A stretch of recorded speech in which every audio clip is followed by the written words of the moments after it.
নমস্কার, সবাই কেমন আছেন? আমি পলি সুব্রত ব্লগ থেকে পলি বলছি।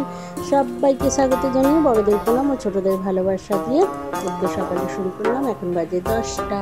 তো শুভ সকাল, গুড মর্নিং বন্ধুরা। তোমরা সবাই কেমন আছো? আশা করছি সবাই খুব ভালো আছো। তোমাদের ভালোবাসাতে আমিও ভালো আছি। বাজারে এনেছে চিংড়ি মাছ আর একটা গোটা কত বড় একটা কুমড়ো। আজকে কুমড়ো দিয়ে চিংড়ি মাছ রান্না রাখবো। বসে গেলাম বসিয়ে কুমড়োটা কাটতে খুব কষ্টই হচ্ছিল, অনেক বড় তো কুমড়োটা। অবশেষে খালি দিয়েই ফেললাম কুমড়োটা। কাটতে বসে গেছে, কুমড়ো কাটছি।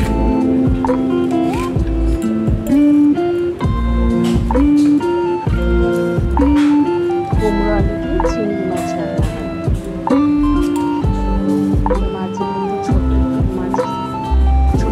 ফালি করে নিচ্ছি, তারপরে কাটছি।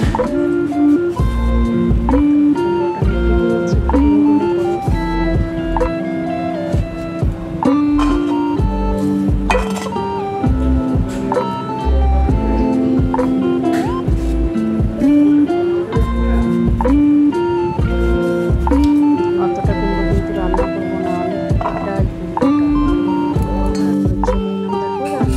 কড়াই বসিয়ে দিয়েছি। চিংড়ি মাছ ছাড়ানো হয়ে গেছে।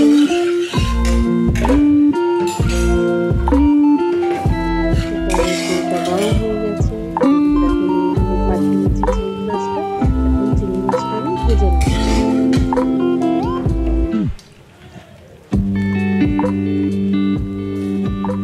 যতই চিংড়ি আমি ছাড়ালে রেখেছি কতটুকু হয়ে যায়।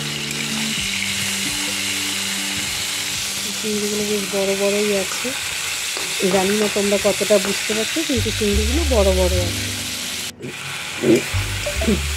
দেখো চিংড়িগুলো ভাজা হয়ে গেছে, বেশি তো ভাজবো না, বেশি ভাজলে শক্ত হয়ে যায়। এবার দেখো আমি চিংড়ি মাছগুলো কড়াই থেকে তুলে নিচ্ছি।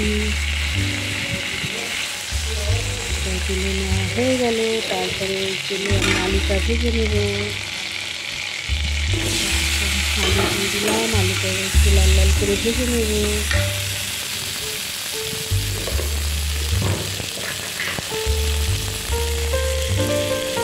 নুন দিয়ে দিলাম, নুন দিয়ে এবার আলুটা কিন্তু আমি একটু ঢেকে দেবো। ঢেকে দিয়ে রাখা আবার 2-3 মিনিট করলাম, ভাজাই হয়ে গেছে। এবার কিন্তু একটু হলুদ দিয়ে দেবো। হলুদ দিয়ে আবার অল্প আর একটু ভেজে নেব। এক হাতে খুন্তিনার আর এক হাতে ক্যামেরা, তো কেমন সাইড হয়ে যাচ্ছে কড়াইটা। দেখো মাছটাও ভেজে রেখেছি, আলুটাও ভেজে রেখে তুলে নিয়েছি। এবার কিন্তু তেল দিয়ে দিলাম, তেলটা গরম হয়ে গেছে। এবার কিন্তু আমি কুমড়োটা ভেজে নেব। সব জিনিস একটু আলাদা করে ভেজে নিলে খাবারটা খুব ভালো হয়। তা বন্ধুরা কে কোথা থেকে দেখছো সবাই একটা করে কমেন্ট করবে, একটা করে লাইক করবে, আর নতুন বন্ধু হলে সাবস্ক্রাইব করে আমার পাশে থাকবে আর আমাকে বন্ধু করে নেবে। আর এইভাবে কেকে রান্না করা অবশ্যই কমেন্ট করবে।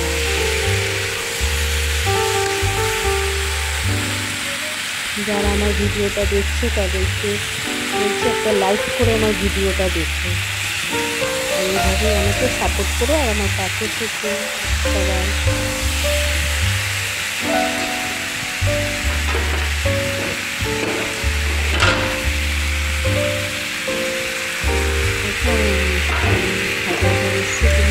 আলুটা দিয়ে দিলাম, একটু ভালো করে ভেজে নিয়ে আলুটা কুমড়োটা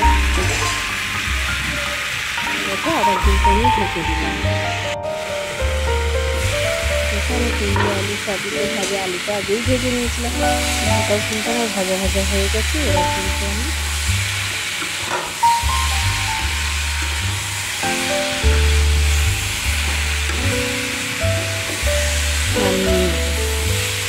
কুমড়ো আলু ভাজাটা নামিয়ে নিলাম। তারপরে আবার কড়াই বসিয়ে দিলাম, কড়াই বসিয়ে আবার কড়াইয়ে তেল দিয়ে দিলাম।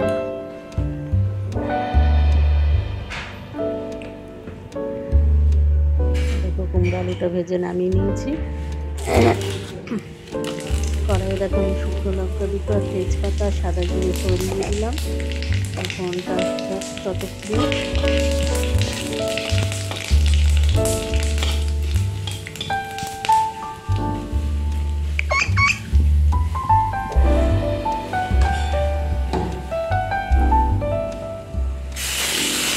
দেখো লঙ্কাটা বেটে রেখেছিলাম, লঙ্কাটা কিন্তু আদলাটা করে রেখেছি। দেখো লঙ্কা বাটাটা দিয়ে দিলাম, লঙ্কা বাটা দেবো, জিরে গুঁড়ো দেবো, আর হচ্ছে হলুদ গুঁড়ো দেবো।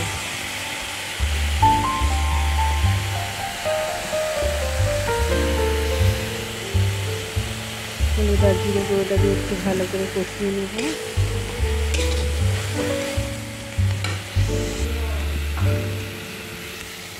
আর এটা হচ্ছে কি বলতো, পেঁয়াজ ভেবো না, চিংড়ি মাছের মাথাটা কিন্তু আমি ভালো করে মিক্সিতে পেস্ট করে নিয়েছি। ওই চিংড়ি মাছের মাথা বাটাটা দিলাম, ওটা দিলেও বেশ ভালো লাগে তরকারি খেতে। তো বাটি ধোয়া জলটাও দিয়ে দিলাম, একটু ভালো করে কষিয়ে নিই।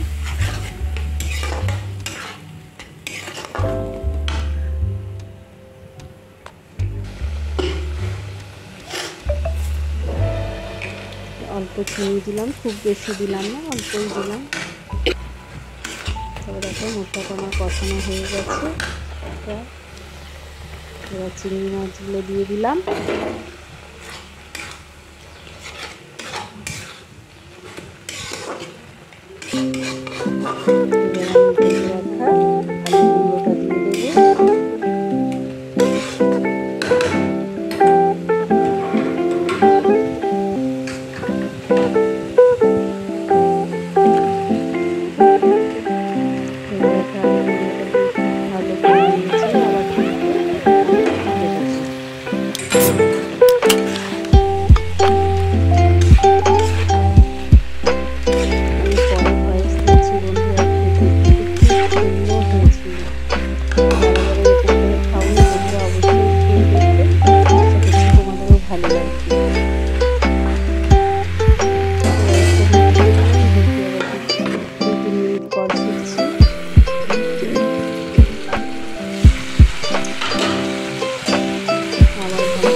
সবাই ভালো থাকবে।